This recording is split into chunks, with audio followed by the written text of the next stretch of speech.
Hang it on a kitchen cabinet, and you'll get rid of a nagging problem. All you need is such a sachet. The problem in the kitchen, but not only there, are moths. Nobody wants moths in their food cabinets or in their clothing closets. Pantry moths love dry goods.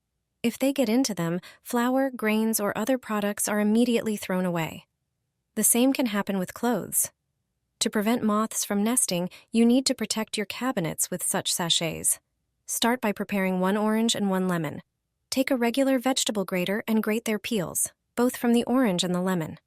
Transfer the grated peels into a bowl and mix them. Add a few cloves to it. Mix everything thoroughly. Prepare a thin cloth. Spread our mixture on it.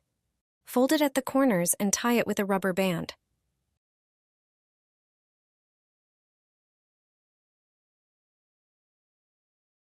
Hang such a sachet between your clothes, and you can be sure no moth will come near.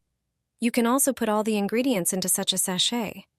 Such a sachet in the kitchen protects food supplies in the cabinet. The citrusy scent combined with cloves will repel moths.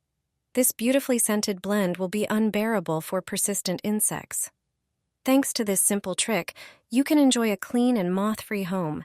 Share this knowledge with your family and friends so that everyone can protect themselves from the invasion of these pests.